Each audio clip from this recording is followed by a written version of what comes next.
Всем здравствуйте, всем хорошего настроения, мои дорогие. Проснулась с утра и вот решила довязать свой плед и поделиться с вами мыслями, важными мыслями.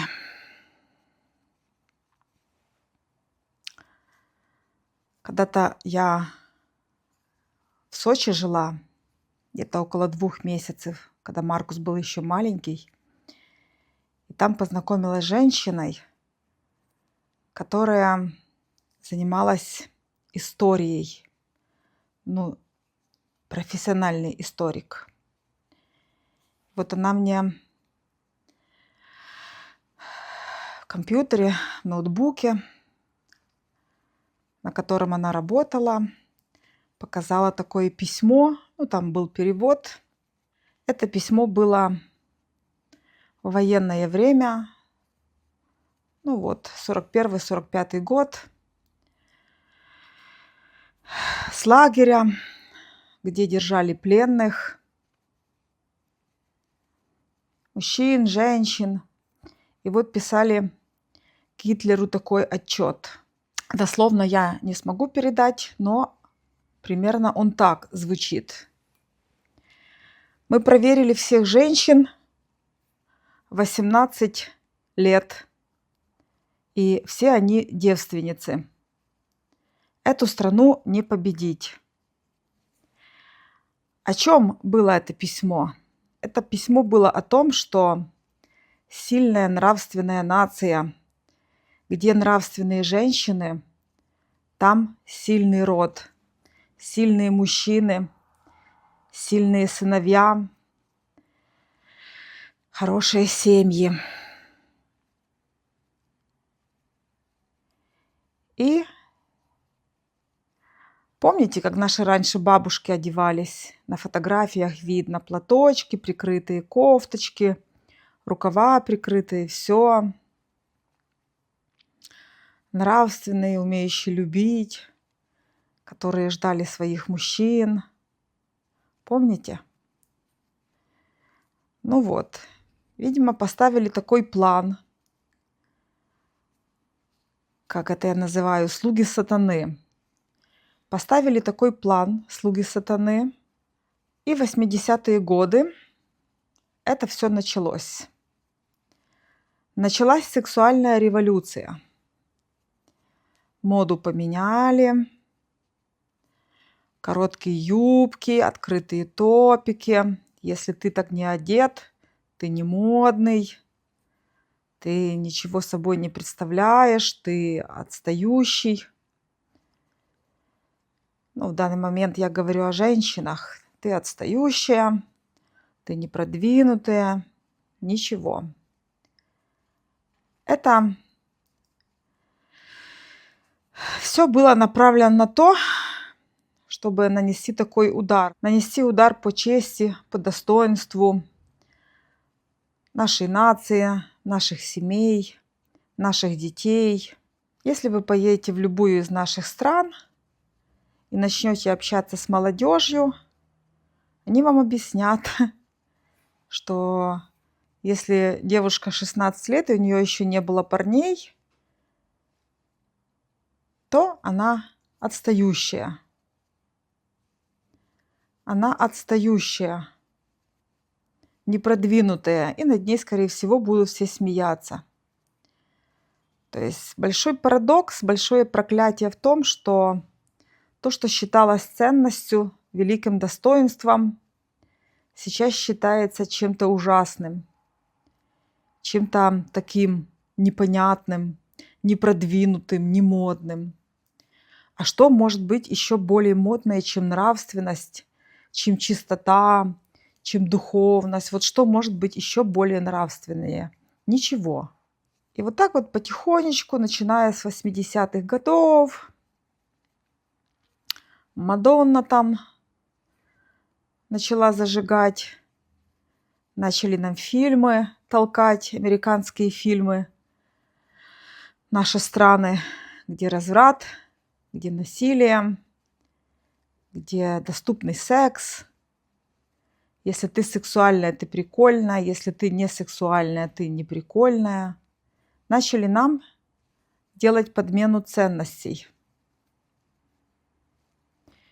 К чему это привело? Посмотрите сейчас. Женщины болеют, не могут рожать, не могут беременеть даже. Открылись даже большие центры по искусственному оплодотворению. Другая сторона. Множество партнеров ведет к тому, что человека опустошает все это. Человек становится запутанный, пустой. Понаблюдайте внимательно за мужчинами, женщинами, у которых большое количество партнеров было. У них присутствует такая запутанность, потому что очень много накладок было энергетических. У каждого человека были еще партнеры, еще, и вот это все вместе получается колоссальный такой, знаете, энергетический переплет. Большое-большое загрязнение. Чем больше у человека партнеров, тем более он несчастлив, тем более он пустой, и тем меньше у него энергии, энергетических сил, запасов. Вот к чему привело блядство, которое нам толкнули, прислали из Запада, мои хорошие. Блядство привело к тому, что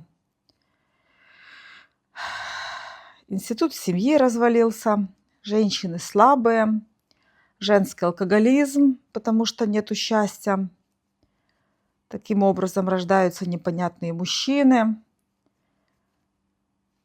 И получается такой, знаете, омерзительный, замкнутый круг. Сейчас уже очень много последствий сексуальной революции, СПИДы, ВИЧи, Моника в Москве. У меня там работала раньше мама моей приятельницы. Ужас в этой Монике, ужас. Я живу в туристическом городе, и я наблюдаю тут такую же картину, когда с разных стран сюда летят развратные, легкодоступные женщины.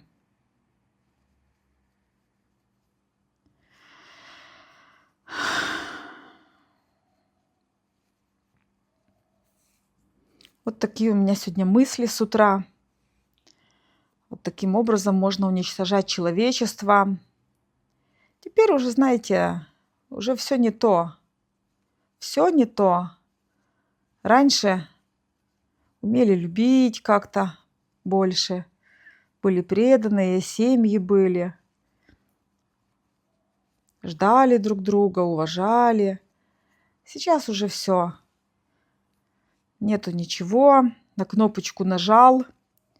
Женщину себе заказал с приложения, что она может там развлекать, танцевать.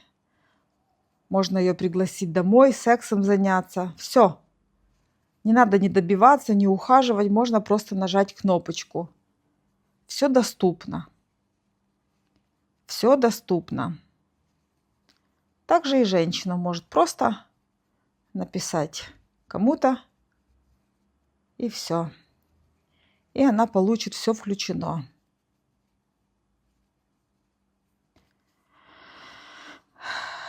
Не знаю, хорошо это или нехорошо. Знаете, с доступностью, с интернетом человечество получило еще массу проблем.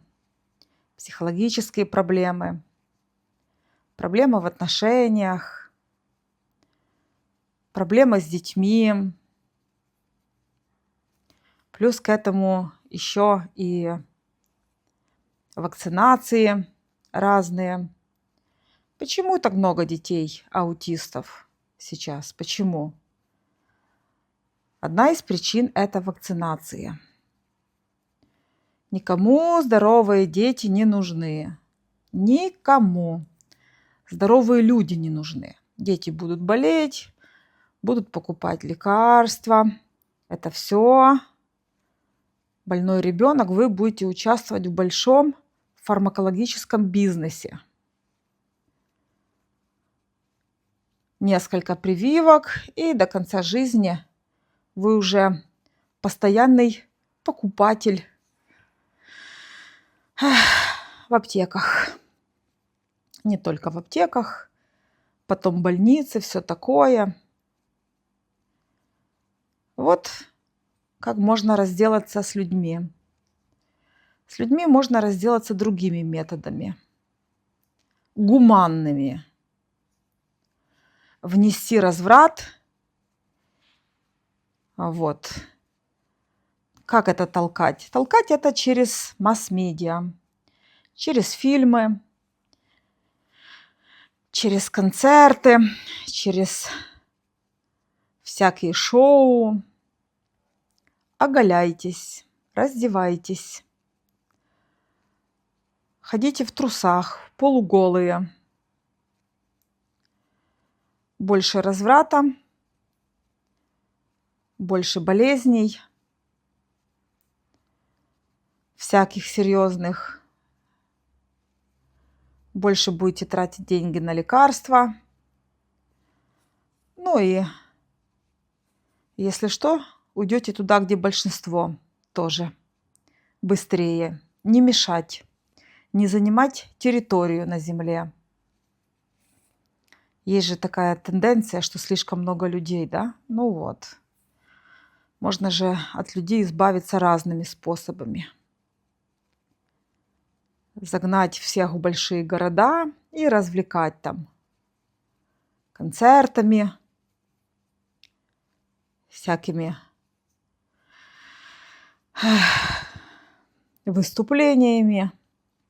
И в этом всем заложена одна цель, чтобы человека увести подальше от природы, подальше от святого, от земли, от силы. Мои дорогие, чтобы человеком руководить, чтобы он болел, был тупой, нищий, отработал и исчез из этой земли побыстрее. Чтобы на него уже ресурсы не шли. Вот, я вам скажу. Дома какие строят, Господи, в городах больших. Человейники, я их называю человейники. Сейчас видели, какие квартирки?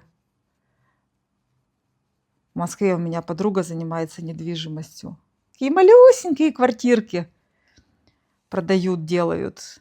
И дорого, но потому что уже молодая семья себе не может купить большую, понимаете, где там 3-4 комнаты, чтобы у каждого было место свое. Маленькое жилище, что друг с другом жить тесно, не то чтобы еще ребенок. Ужас. Специально все делают. Лучше купите землю и постройте какую-то хижину на земле, а потом потихоньку и домик построите. Маленький, но вы там будете более счастливые. Вот. Такие вот дела. Чем выше вы живете, чем дальше от земли, тем меньше у вас энергии, тем меньше сексуальная энергия, жизненная энергия. Тем вы будете быстрее болеть, тем легче на вас будет влиять и вас контролировать.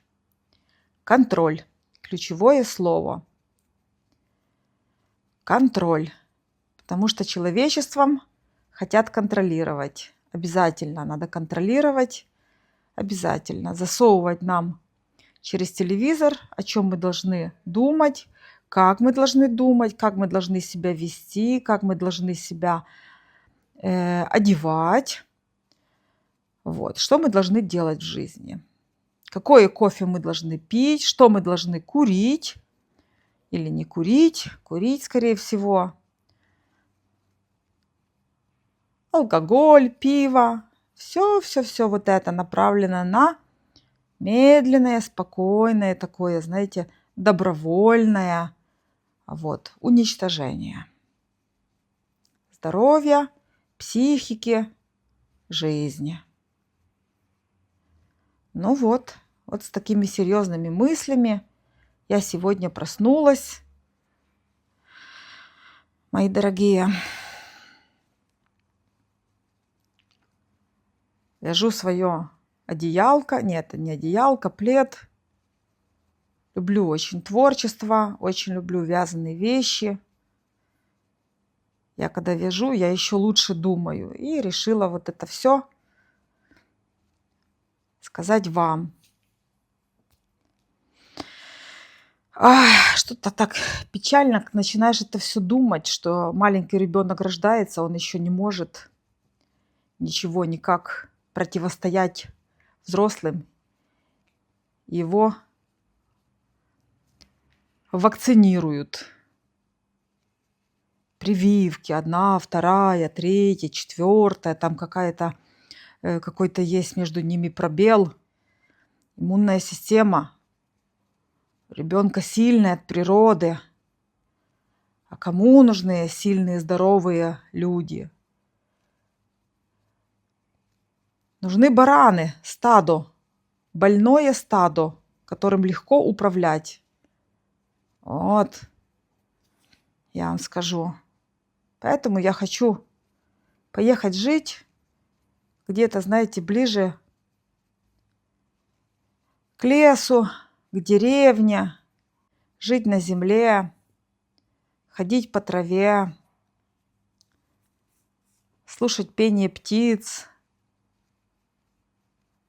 Вот, мои хорошие. А вот это людей позапихивать. Ладно, тут у нас в Египте домики невысокие. А вот. А есть же 20 этажей, 30 этажей, 40 этажей. Чем выше, тем хуже. После 4-го этажа человек полностью утрачивает связь с землей. У него падает потенция, ну и все остальное тоже падает. Стремитесь к земле, мои хорошие, к земле. Вот такими мыслями сегодня я поделилась с вами. Напишите, что вы думаете по этому поводу, мои дорогие зрители. Напишите. Я знаю, среди вас очень много классных, умных людей, сознательных, серьезных, интересных. Напишите, пожалуйста. Буду очень рада. Читаю комментарии с удовольствием. Все. Сегодня все.